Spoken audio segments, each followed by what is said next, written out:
Jelang Sumpah WNI Saint Patinama, akui tak sabar. Proses naturalisasi calon penggawa timnas Indonesia Saint Patinama dipastikan segera rampung. Pemain keturunan tersebut kini tinggal melakukan sumpah sebagai warga negara Indonesia. Melalui Instagram Stories, Patinama tak sabar menunggu proses tersebut dan mengatakan sampai jumpa di Indonesia. Seperti yang diketahui, permohonan naturalisasi Patinama disetujui oleh Dewan Perwakilan Rakyat Republik Indonesia atau DPR RI pada 17 November 2022 silam. Kemudian pada awal Januari 2023, Presiden Joko Widodo menandatangani keputusan Presiden naturalisasi pemain berusia 24 tahun tersebut. Kini Patinama akan mengambil sumpah WNI. Rangkaian pengambilan sumpah Patinama akan dilangsungkan di kantor wilayah Kementerian Hukum dan HAM DKI Jakarta pada Selasa 24 Januari mendatang. Sebagaimana proses naturalisasi sebelumnya yang dijalani oleh Jordi Amat dan Sandy Walsh, Patinama juga akan dibuatkan kartu tanda penduduk atau KTP. Kemudian dilanjutkan dengan pembuatan paspor Indonesia. Setelah itu proses naturalisasi dilanjutkan dengan mengurus perpindahan federasi dari KNVB ke PSSI. Pemain klub Norwegia Viking FK itu pun berpeluang untuk mencatatkan debut di FIFA Matchday pada Maret mendatang. Pemain naturalisasi timnas Indonesia pun segera lengkap. Diharapkan skuad Garuda mampu mengobati kekecewaan fans sepak bola tanah air usai kegagalan di Piala AFF 2022 silam. Tahun ini timnas Indonesia akan melakoni agenda penting yakni Piala Asia 2023. Di turnamen itu timnas Indonesia dipastikan sudah bisa diperkuat trio naturalisasi baru.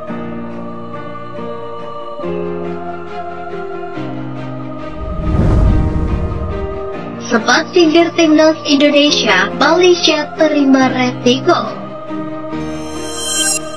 Sebagaimana diketahui, Malaysia dikabarkan akan menggelar turnamen persiapan untuk Piala Asia 2023 yakni Piala Merdeka. Dalam ajang tersebut, negara tetangga Indonesia itu akan mengundang sejumlah tim dari Asia Tenggara dan Asia Barat. Federasi Sepak Bola Malaysia atau FAM rencananya akan mengatur jadwal Piala Merdeka 2023 pada September mendatang.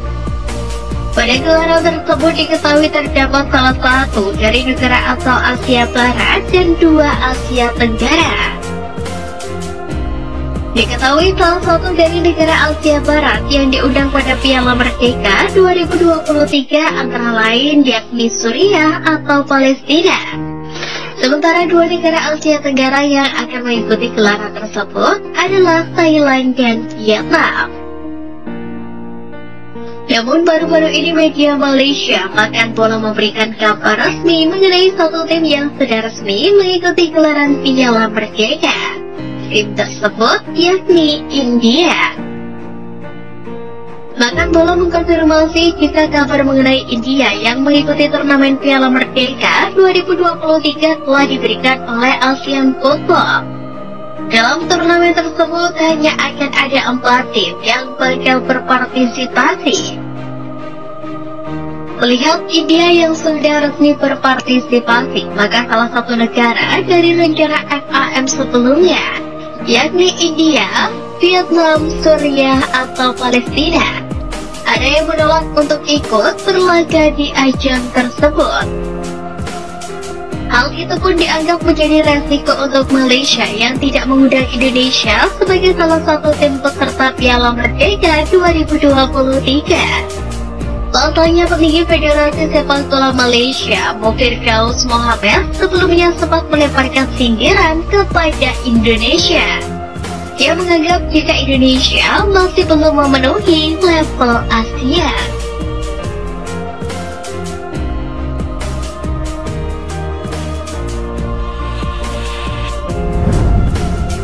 Keputusan krusial Sintayong di timnas Indonesia. Pertama, menangani timnas Indonesia di 3 level. Sintayong memiliki dedikasi yang besar untuk Indonesia. Pelatih asal Korea Selatan tersebut rela melatih 3 level timnas Indonesia. Itu dimulai dari level U19, U23 hingga senior. Keputusan itu diambil Sintayong dengan tujuan agar dirinya mudah meregenerasi skuad timnas Indonesia di kemudian hari. Jadi nantinya Sintayong tak perlu khawatir timnas Indonesia kekurangan pemain muda potensial. Kedua, percaya pemain muda.